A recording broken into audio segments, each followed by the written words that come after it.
Okay, get ready, buckle up, because we're delving deep into the swirling vortex of Pixel 10 news and even Pixel news beyond that. We're talking display tech, pricing strategies, camera changes, so yeah, let's get it. Before they know, if you're into all things Google from Pixel to Android and everything else in between, then do me a solid and hit that subscribe button. It really helps me out and you'll be part of a growing community.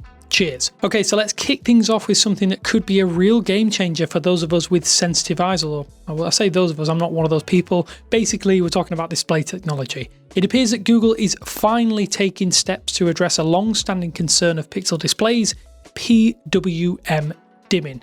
Now, for those not deeply embedded in tech world or the tech news world, PWM stands for pulse width modulation, and it essentially is a trick that your phone screen uses to control the brightness levels. Instead of just steadily dimming, the display rapidly flashes on and off. The faster it flashes, the dimmer the screen appears.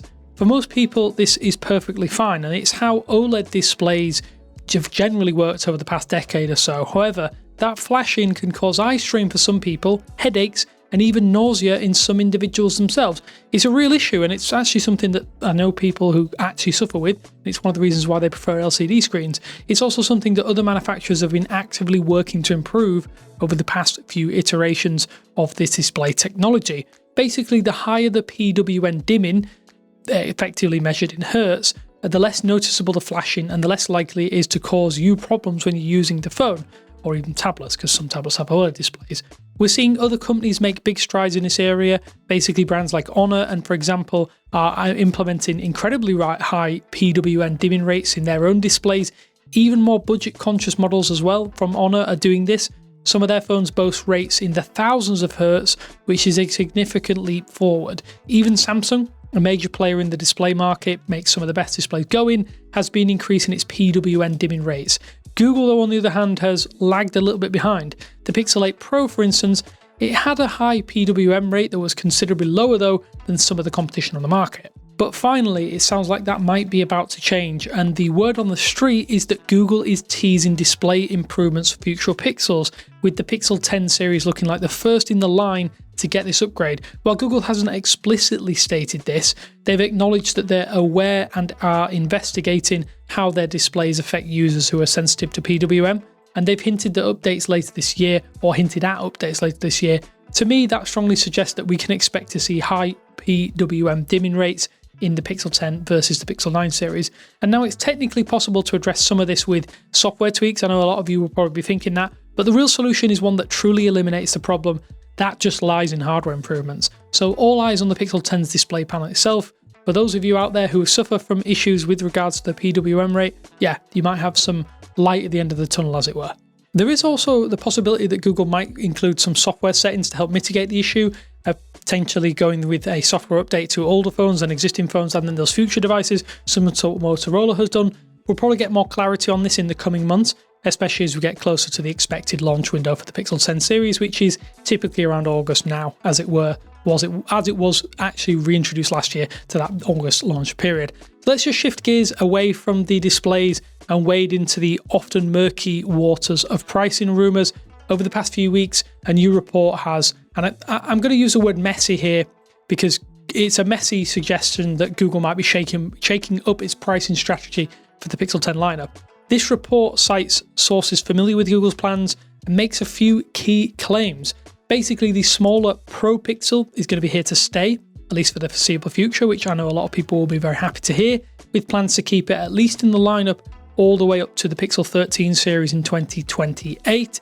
Google's overall Pixel strategy will also involve releasing an A series phone, that's nothing new, a standard Pixel flagship, again nothing new, 2 Pro models, presumably that smaller Pro and a larger Pro, again nothing new, and 1 foldable device each year, again through 2028. Nothing new, but it's nice to know that Google is continuing with that format. There's also talk of a price drop for the Pixel 10 Pro Fold, potentially down to $1,600, which is a sizable jump down from the $1,799 that it sells for in the US at retail. And Google's long-term goal is also to bring the price of its foldable devices down to $1,500 by 2028. Again, not massive, but still sizable, around about $300. Or maybe it's, the thing is, the report is a bit confusing here. It's maybe 26 or 27. I don't know. We'll get into that in just a short moment. The Pixel A series, though, is expected to maintain its $499 start price point, which again is pretty fair for a mid-ranger. Interestingly, this report suggested a price increase for the larger Pro model, with the Pixel 10 Pro XL potentially getting a $100 hike, which is not nice to hear. Now, here's where it starts to get a bit tangled. As I noted just a moment ago, the report itself is a little bit of a mess for all intents and purposes. Take the foldable pricing, for example. It claims that Google wanted that to hit that $1,500 price point by 2028. However, the report also suggests this target might be in place as early as 2026, with another mention of that $1,500 price tag for the 2027 Fold. So the timeline, yeah, it's unclear to say the least. There are also similar inconsistencies with the pricing of the Pixel models. There's a claim that the Pixel 12a, which is set to potentially be launched in 2028, will cost $499, and that the A series will generally stick to that price, but then there's conflicting information about the Pixel 10 and the 10 Pro pricing, which has been revised and clarified in updates to that report since it was initially published. It really feels like the report is drawing from at least two separate sources. One source seems to be providing details on Google's immediate pricing plans for the Pixel 10 series, while another is offering a longer-term roadmap stretching all the way up to 2028, which is weirdly 3 years' time. Feels like a long way in the future. The report then attempts to bridge these two sets of information, which results in some of the confusion and some of these contradictions that we've seen. Let's be honest though, trying to predict pricing in the tech world 3 years down the line is a bit of a fool's errand in some ways. There are just so many factors that can influence costs, from the economic fluctuations to changes in component prices to just geopolitical events. For instance, the current situation with potential US tariffs could throw a major wrench, and I mean major wrench, in any long-term pricing plans for any company. So I think the key takeaway here is that take all of this pricing information with a massive grain of salt, or maybe a whole shaker of salt, but at least we kind of have an idea of what the prices are going to be in future. Yeah, again, take it with a grain of salt. Beyond that pricing chaos, or the chaos around that pricing information, there are also some curious claims about camera changes to the Pixel 10 series floating around online. The report suggests that Google might be swapping out main and ultra-wide camera sensors, and not necessarily in an upgrade kind of way. Yeah, probably not nice to hear. So another report suggests that Google might be swapping out the main and ultra-wide camera sensors, and not necessarily in an upgrade kind of way in the future. So the main 50 megapixel sensor could potentially be replaced with the Samsung GN9, which is the same sensor used in the Pixel 9a, rather than the Samsung GNV, which is found in the Pixel 9 series, and the potentially upcoming 10 Pro and 10 Pro XL. Similarly, the ultra-wide sensor might be downgraded from a 48 megapixel Sony IMX858 to a 13 megapixel Sony IMX712, again matching the Pixel 9a.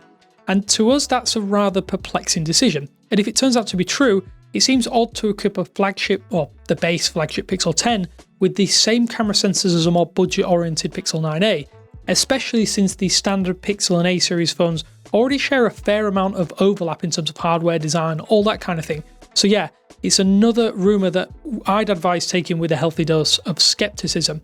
However, the report does go on to offer some potentially good news on the camera front for the Pixel 10 Pro Fold. It claims that the foldable will get a significant camera upgrade, potentially featuring the same main camera sensor as upcoming Pro models, something we haven't seen thus far on the Pixel Fold series, period. Although even with that upgrade, it is suggesting here that the Pixel 10 Pro Fold's camera system still won't quite match the camera capabilities of Google's other Pro phones, which again is they take with one hand, they give with one hand and take away with another. It just seems to be one of those one step forward, half a step back situations, which Google definitely suffers from, especially with their hardware in terms of smartphones. Another wrinkle to the camera situation though is that we know Google is reportedly developing a brand new custom camera ISP, or image signal processor, for the Pixel 10 series, which is going to be paired with the Tensor G5 chip. In theory, this new ISP could help to compensate for any potential shortcomings in the camera hardware, at least with regards to the camera capabilities of the phones out there, and just allow Google to extract maximum image quality from the sensors that they are going to use. But at this early stage, it's still all just speculation. As always, I think that's an exciting mix of possibilities, caveats, and I think it's crucial, as always, to approach these early reports really, really critically, and we've tried to do that a little bit here. We'll undoubtedly learn more as the Pixel 10 series vastly or rapidly approaches. It's really not that far away. We're expected everything to come around in that August time period, as per the Pixel 9 series did last year. Yeah, just a few things combined to make this whole thing a little bit more digestible for you. I want to ask you though, what do you think is the most interesting rumour here? Cheers for watching though, and until next time, I'll speak to you later.